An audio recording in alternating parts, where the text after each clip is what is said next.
대한민국과 세종, 한국 상해 임시정부 100주년 기념 특집. 제가 역사편 12편을 했어요. 그리고 산맥편 4편을 할 거고요. 산맥편 4편에 이어 강편을 수류편이라고 그러는데 3편을 할 것입니다. 강편은 한강, 낙동강, 금강, 산맥편은 태백산맥, 소백산맥, 차령산맥, 노령산맥 이렇게 7번을 해서 금년도 2019년 100주년 기념 19년이 되는 해에 19편을 만드는 중에, 자, 지금은 저 글씨 보이십니까? 낙동강 1300리 예서부터 시작되다 이렇게 써 있는 곳 어디일까요? 살짝 가려져 있는데 저 큰 돌에는 황지라고 써 있습니다. 강원도 태백시 황지동?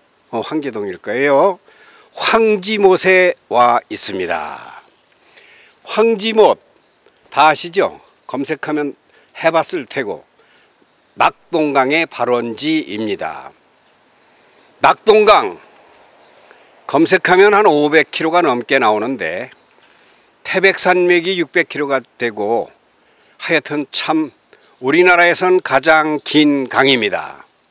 뭐 세계에서 제일 긴 강은 이보다 10배 되는 미시시피 강도 있습니다만, 하여튼 오늘은 강편 첫 번째로 낙동강 편을 시작을 하는데요. 낙동강 어떤 강입니까? 대한민국의 골수강이다 이렇게 이해하면 돼요.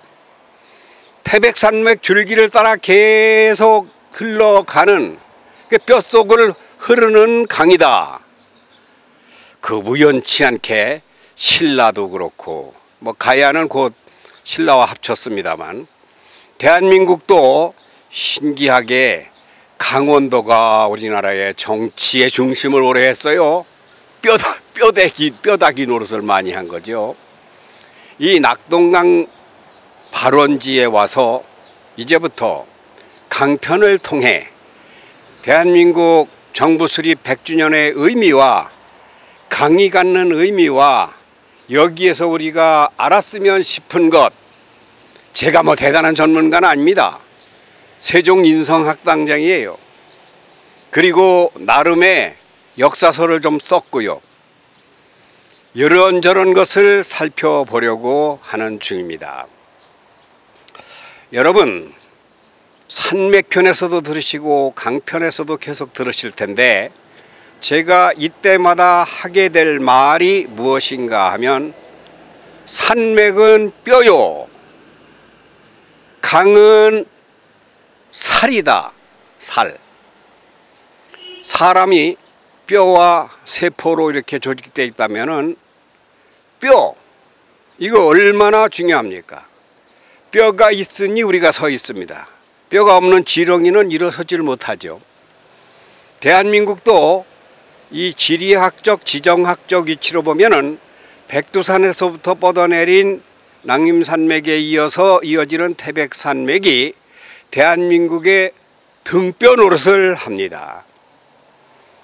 등뼈는 몸을 세우고 정신을 세우고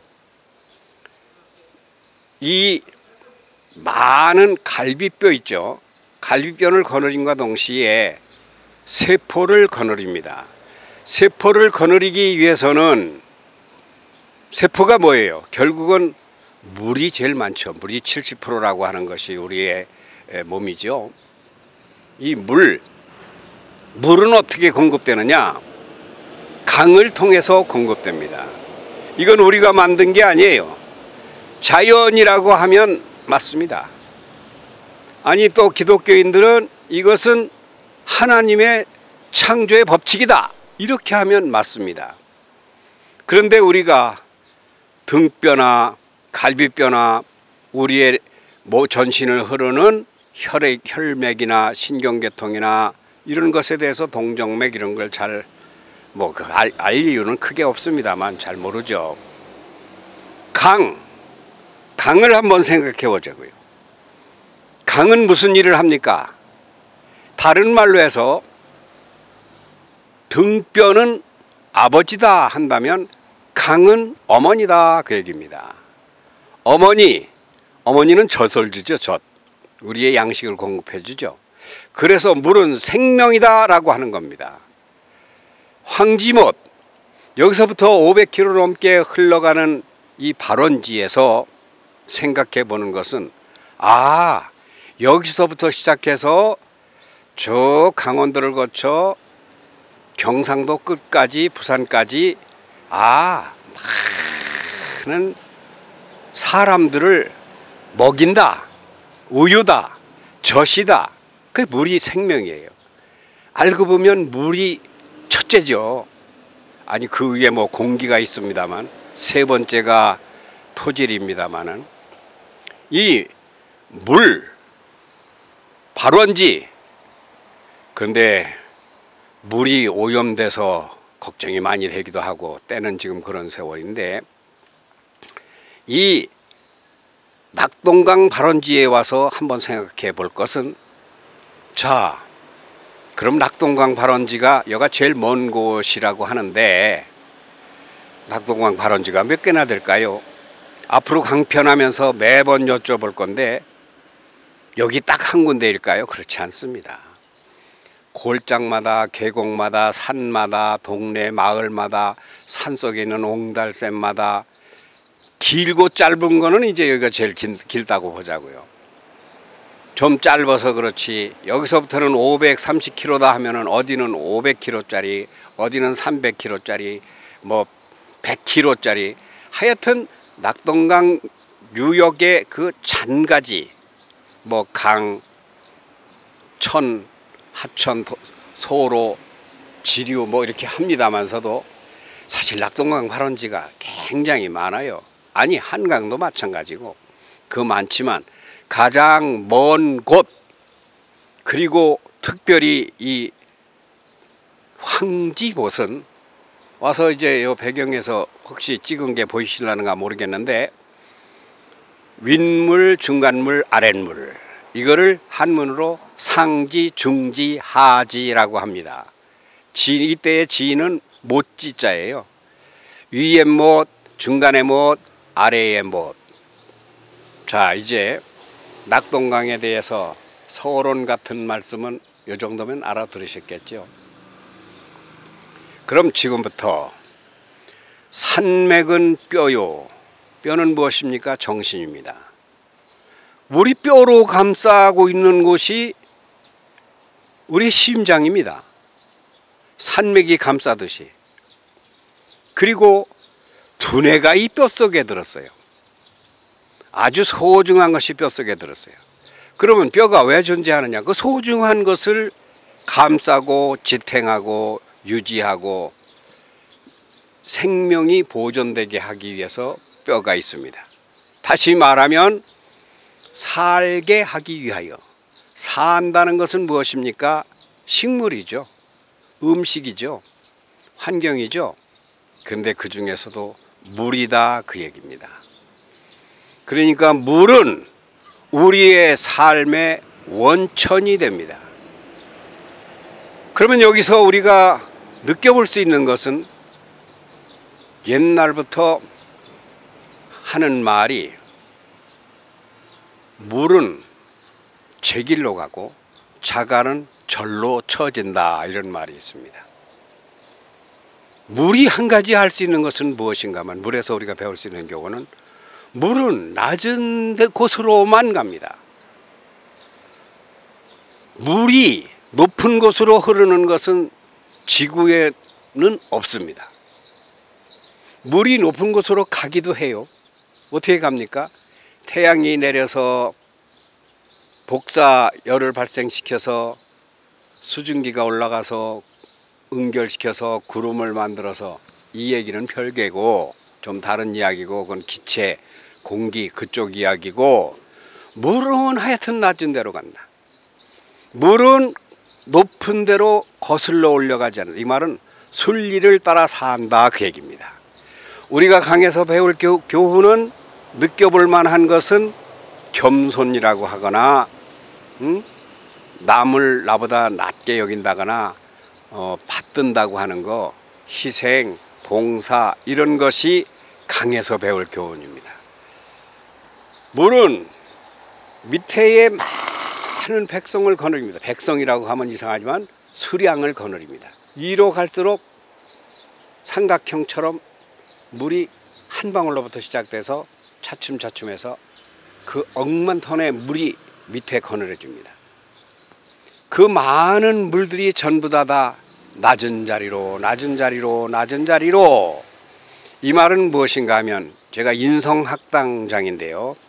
인성학적으로 풀이하면은 잘난 척하지 말고 순리에 거스리지 말고 법리에 거스리지 말고 부모 거스리지 말고 스승 거스리지 말고 선배 거스리지 말고 낮은 곳으로 가야지만 인류가 먹고 산다. 낙동강에 매여서 먹고 사는 사람들이 얼마나 될까요? 글쎄요, 경상도 뭐 대구 광역시, 부산광역시, 울산은 조금 더 방향이 등뼈 넘입니다만, 하여튼 우리나라의 경기, 서울, 수도권을 빼고서는 두 번째로 많은 사람을 거느립니다. 먹입니다. 마시게 하는 생명수가 되고 있습니다. 이러한 황지못에 와서 저는 이제 잠깐 나는 어떤가를 보자 이런 생각을 한다는 말씀을 드리려고 합니다. 나는 어떤가? 첫째로 법리를 거스리지 않는가? 법, 위법. 그리고 윤리를 거스리지 않는가? 인륜을 거스리지 않는가? 크게 말하면 하늘의 이치를 거스리지 않는가? 인륜의 이치를, 부모를, 선배를, 조상을도 들어가요. 또는 하나님도 들어가요. 나는 어떤가? 그런 생각을 해볼 수 있는 곳이 이곳입니다. 여기에서부터 시작해서 생명이 시작되고 생명이 먹고 살아가기를 벌써 몇 년일까요? 대한민국이 생긴 이래 지금까지입니다. 다시 말하면 내가 무엇인가를 기여해야 되는데 나를 속이지 말아야 돼요. 자기가 자기를 속이는 것이, 그건 자기가 자기를 속인 것은 형법 어디에 들어갑니까? 뭐 기만죄 들어갑니까? 사기죄 들어갑니까? 아무 데도 안 들어가요. 첫째는 스스로 나 자신에게 부끄럽지 않아야 되고 내가 나를 속이지 않아야 되고, 그걸 떳떳한 삶이라고 합니다. 부끄럽지 않는 삶이라고 합니다. 법에서 당신 그런 짓 했지? 안 했습니다. 절대 아닙니다. 하죠. 그거는 법에서는 당사자는 부인할 권리가 있어요. 아니라고 할 수가 있어요. 그렇지만 양심에서는 아닌 것을 인정하지 않는 것은, 그것은 거스리는 겁니다. 물의 이치가 아니에요. 그런 사람은요, 물에 굶주려요. 물에 굶주린다는 건 뭡니까? 양식에 굶주린다는 의미도 있지만은 스스로 행복하지 못하다는 이야기가 됩니다. 어떻게 살아야 할 것인가? 물처럼 살자. 그래 상선약수예요. 물이 가장 물 흐름 따라서 사는 것이 거스리지 않는 겁니다. 뭐가 안 맞아? 이거 뭐 이런 게 있어? 대들지 않고 돌아가십니까? 비켜가십니까? 그래 너 잘났다, 그 자리에 서 있어라, 나는 낮은 데로 갈란다, 이렇게 겸손하십니까? 나 자신 앞에서 말입니다. 대한민국이 이제 새로운 100년이 시작되었습니다. 상해 대한민국 임시정부로부터 흘러 대한민국 건국론이 48년 8.15다, 아니다 임시정부 일이다, 아니다 상해 임시정부다, 많은 말이 오고 갔었어요. 그런데 그것은 이제 답이 나왔습니다.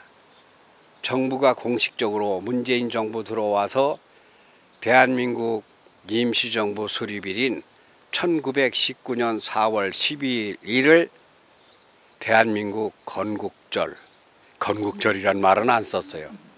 뭐라고 했는가 하면 임시정부 수립일이라고 했어요. 저는 그 말을 좀 다르게 합니다. 3.1 운동이 앞에 역사편에서 혹 보셨겠습니다만 3.1 운동이 대한민국 황지못이에요. 발원 기념일입니다.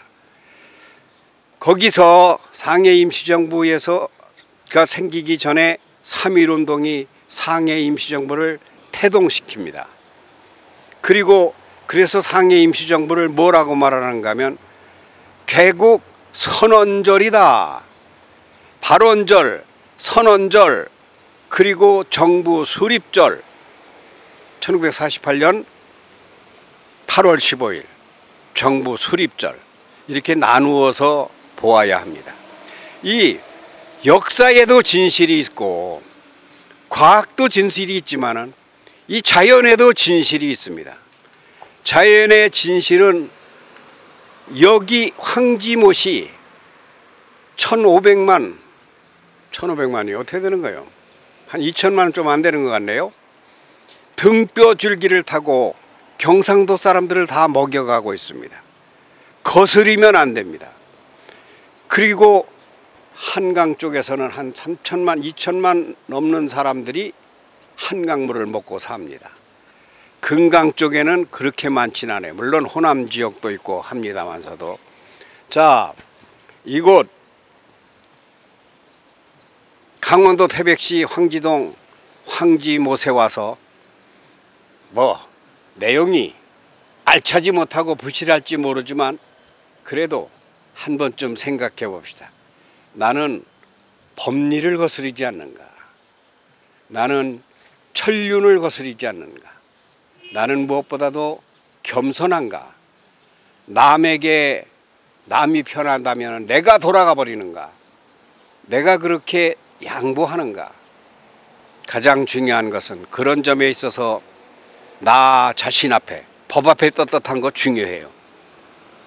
그건 거짓말로도 돼요. 아니라고 그러면은 판결이 애매해져요. 증거를 들여대기가 어렵습니다.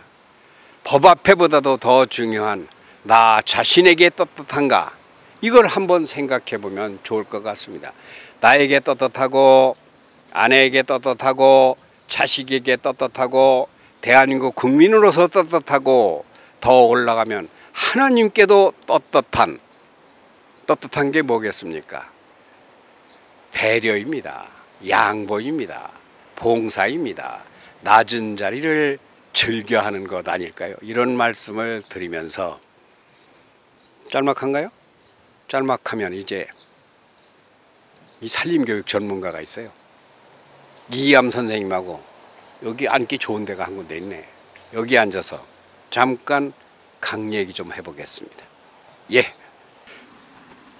오늘 저하고 이 강원도 태백시 같이 온 산림교육 전문가 이암 선생님이십니다. 안녕하세요. 이번 길에 상당히 힘드시겠어요. 장거리 운전하시고 그냥 경길만 해요. 워낙 기대하는 바가 커가지고 와보니까 참 좋네요. 어제는 그 높은 두이봉 주목군락지를 갔었죠. 거기서 강의한 명강의를 어떻게 좀 보여드리고 여기도 배경도 조금씩 깔고 그러려고 그래요. 그런데 저는 이 황지못 2번째밖에 안 됩니다. 이암 선생님은 몇 번이나 온 거예요? 한 3-4번 되나요? 3-4번? 네. 그 태백 눈꽃 축제하고 그러는 거기를 뭐라고 그래요? 거기가 당골이라고 그래요. 네, 거기를 나는 처음 가봤는데 거기도 여러 번 가셨다고요? 태백산 등반을 하려면 어차피 그쪽을 거쳐야 되니까. 근데 여기 오는 사람들이 황지못 찾는 사람 많아요? 그렇게 많지는 않아요. 저쪽에 관광지 많죠? 그럼요. 거의 등산객들이 지금 거의 대부분을 차지하죠. 이 황지못 몇 번째, 3번째 오신다고 대략? 이번까지 한 4번 되는 것 같아요. 4번 되는 것 같아요. 여기 왜 그렇게 자주 오십니까? 다른 사람들은 많이 가는데. 어쨌든 이제 저 혼자만 오는 것이 아니고 다른 분들도 오니까 다른 분들이 오면 반드시 태백에 오면 봐야 될 곳이 이 낙동강 발원지가 아주 중요하게 꼭 보여드리고 싶어서 제가 꼭 모시고 와요. 그러니까 그 안내를 겸해서 올 때가 많군요. 그렇죠. 여러분들과 함께 이렇게 동행하는 경우가 많으니까. 자연 학습하는 사람들. 숲 해설가 양성도 하고 그렇잖아요. 그렇죠. 이 황지모 지금 이렇게 다시 한번 들려보셨는데 오늘은 그 영상 가지고 배경의 것도 찍고 그러셨잖아요. 이 다시 보시면서 느낌이 뭡니까? 올 때마다 그 다른 느낌들이 있는 것들이 이제 계절이 우선 이게 한 계절에 오는 것이 아니고 계절마다 바뀌어서 오니까 우선 항상 새로워요. 주변에 나무라거나 이런 것들이 느낌이 새로우니까 어떤 때는 물도 더 맑은 것 같고 어떤 때는 물소리도 더 크게 들리는 것 같고 그래 아주 이쪽이 오늘은 거의 아직 8시밖에 안 된 일찍 왔는데 더 맑게 보였고 그랬겠네요. 아유 그러면요. 어제 비가 많이 왔는데 오늘 딱 그쳤어요. 그래 햇살이 아주 좋아요. 이 물이 자연환경과 산림교육 전문가이십니다만 나무도 물 먹고 살죠. 당연하죠. 모든 생물들의 생명의 근원이잖아요. 동식물이다. 그런 모든 생물들이요. 그런데 우리가 물의 소중함에 대해서 지금 사실 느끼지 않는 게 많잖아요. 그렇죠. 물하고 공기가 늘상 우리 옆에 있다고 생각을 하는데 사실은 공기도 지금 오염이 돼가지고 올 봄에 우리 힘들었잖아요. 그랬죠. 미세먼지, 황사 물도 역시 지금 우리가 생수를 사 먹든지 정수를 넣지 않으면 그냥 못 먹어요. 정말로 이제는 빨리 우리가 중요함을 인식할 때가 됐다. 그런데 이 황지못에 뭔 전설이 있다고 그래요? 황부자가 있었는데 저쪽에 보시는 저 돌 애기였고 앞에 강아지 있는 그 동상이 그 착한 며느리가 돌이 굳어가지고 됐다는. 이못이? 아니요. 그래서 돌이 돼서 굳어서 된 모습을 동상으로 이제 만들어 놨고요. 이 못은 그 마음씨 안 좋은 황부자가 스님한테 그 시주를 안 하고 오물을 퍼가지고 바랑에다가 넣어줬다고. 그렇게 해서 결국은 스님 오물을 바랑에 퍼줬다. 그러니까 권선징악이죠. 그렇게 해서 이걸 본 며느리가 바로 두지에 가서 쌀을 시아버지 몰래 쌀을 퍼다가 넣어줬대. 그러니까 스님이 빨리 아기 얻고 나와라. 이 집은 터가 운을 다 했으니까 나와서 빨리 나랑 함께 가자. 가다가 뒤에서 무슨 소리가 나더라도 뒤돌아보지 말아라. 하고서 고개를 넘는 중간에 뒤에서 천둥치는 소리가 나서 뒤돌아보지 말라 소리를 잊어버리고 깜짝 뒤를 돌아보는 순간 돌이 됐다고 그래요. 저렇게. 그런데 보니까 그 황씨 집이 땅속으로 가라앉고 그 집터가 바로 이 황지. 상지, 중지, 하지. 그렇게 됐다는 거예요. 이렇게 세 군데로 나눠서. 그거 황씨라는 말은 이거는 황치성이 생기기 전 얘기인데. 그렇죠. 옛날에 쓰겠지 이제. 누르 황자니까 누른 못이라고 해서 그냥 황치라고 했는 모양이네. 그러게요. 그렇게 아마 전해진 것 같아요. 재밌습니다. 경상도 사람들 여기 와가지고 감사의 기도라든가 고마운 마음이라도 가진 사람이 절반도 안 될걸요. 절반이 뭐예요? 안 와보신 분들도 상당히 많을 거예요 아마. 이 황지못을 통해서 우리가 생각해보고 교훈받을 게 많은데 제가 앞에 좀 했습니다만 부실한데 연구 좀 하셔가지고 언제 기회가 되면 좋은 얘기 좀 해주세요. 그래요? 고맙습니다. 수고하셨습니다.